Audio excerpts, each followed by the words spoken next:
যে ঘাড়ে চেপে বলবো, আমি বলছি ঘাড়ে চেপে বসা তো দূরের কথা, এত নাটক এত ড্রামা না করে যদি বুকের পাটা থাকে তাহলে একবার জ্ঞানী পূর্ব বিধানসভার টিকিট নিয়ে দাঁড়িয়ে যাও, তবে তোমাকে বাপের বেটা বলবো।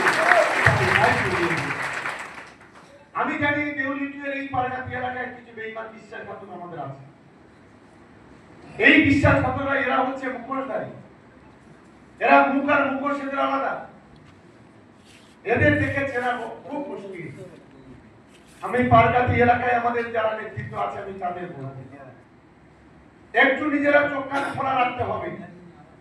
আর আমাদের নেতাদের বলবো মানুষের সঙ্গে যে ভালো ব্যবহার না করবে 24 ঘন্টার মধ্যে ঘাট ধরে তাকে বাড়ি থেকে তাড়িয়ে দেবো। এখান থেকে কেউ তো ঘরের টাকা নিয়েছে, আমার কাছে খবর আছে।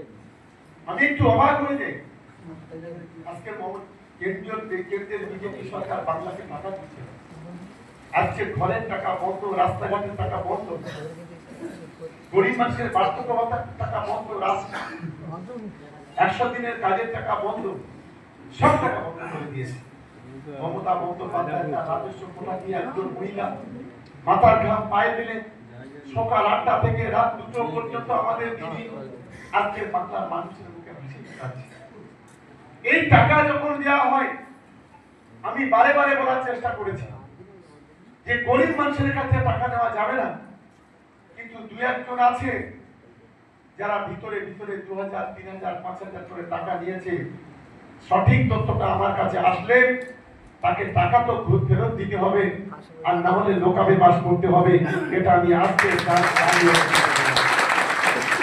আমার এই ক্ষেত্রে একটা বড় অংশের মানুষের টাকা দেওয়া হবে। আজকের মমতা ব্যানার্জির আজকের আশীর্বাদে এই ব্লকে আমরা 28,000 ঘর পেয়েছি, আর এই বিধানসভায় আমরা 36,000 ঘর পেয়েছি। বাম্পারদের সময় একটা ঘর হিসাব না হয়। আজকে মমতা বন্দ্যোপাধ্যায় আমাদের যেভাবে পাশে দাঁড়িয়েছে, যেটা বিগত দিনে সরকার কখনো মানুষের পাশে দাঁড়াই।